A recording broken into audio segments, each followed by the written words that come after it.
السلام عليكم ورحمة الله تعالى وبركاته. أمسية طيبة للجميع. اليوم راح نحضر معكم ان فلان اللي راح يكون على طريقتي.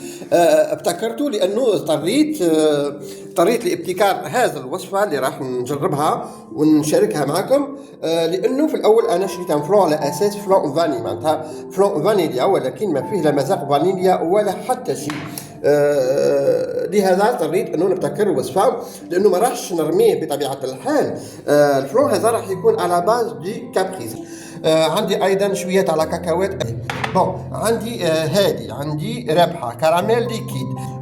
عندي ايضا لا مايزينا، وعندي حليب تحبوا ديروا حليب بارتيالمون اكرامي كيما هذا، معناتها منزوع الزبده جزئيا، ولا حليب اونتي معناتها حليب كامل، كل واحد واش يستعمل الحليب. وعندي هذا القوالب، عندي هذا تاع الكيك، وعندي ايضا هذا تاع البينتو كيك. انتم تستعملوا القوالب اللي متوفره عندكم. حتى نبداو على بركه الله. نجيب ان كاسرول. واش راح نديروا؟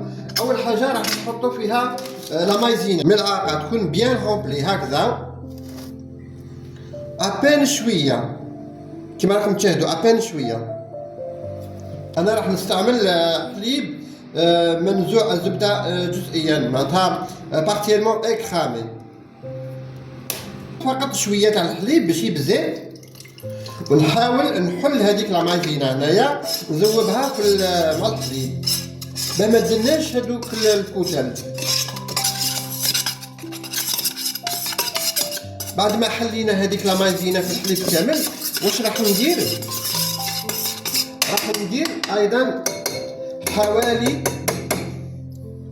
2 ملاعق يكونوا بيان رومبلي تاع لو فلان هذا، دو كويير بيان رومبلي، تقريبا كأس ونص تاع الحليب.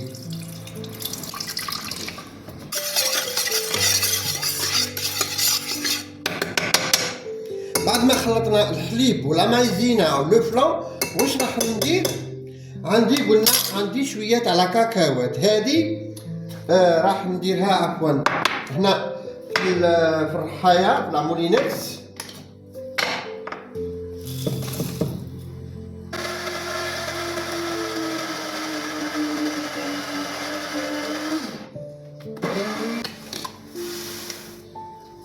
نتحصل على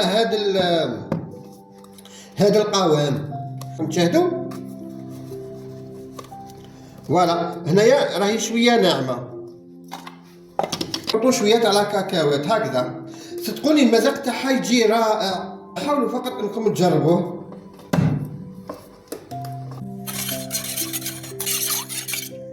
هكذا ونديها نحطها فوق النار ونخليه يطيب. شويه تاع الكراميل باش يعطي له مذاق. كما قلنا انه لو فلون هذا ما عنده حتى ذوق.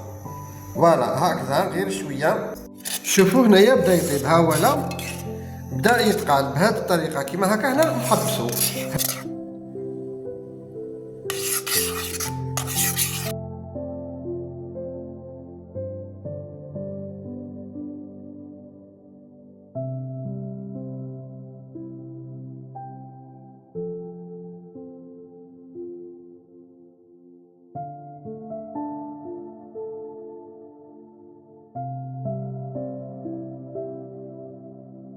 خلاص هنا واش راح ندير؟ راح نحطهم في الثلاجة يبردوا.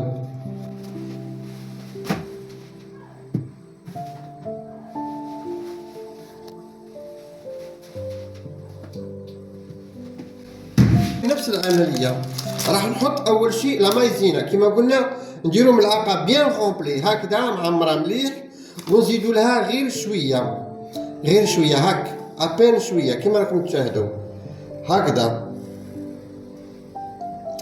نحطو سي فو فولي نحطو ايضا فلو ما يهمش، نحطو ان كويير ونزيدو وحده اخرى، معناتها درنا 2 كويير زوج.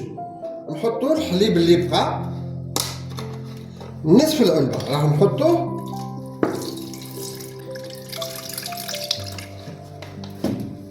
نخلط مليح. من بعد نحولو على جنب، نجيبو مقلاة ونحطو فيها الكابري.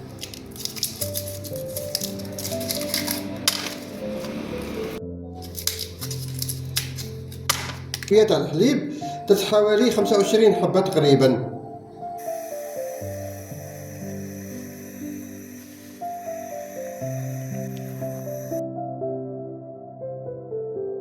نجيبو الحليب تاعنا اللي كنا خلطناه،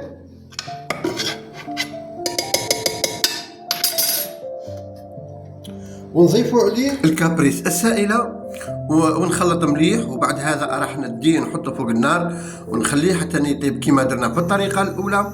وبعد هذاك راح نزيد الطبقه الثانيه في المول تاعي او القوالب، ورايحين تشوفوا الكيفيه الجاهزه باذن الله تعالى.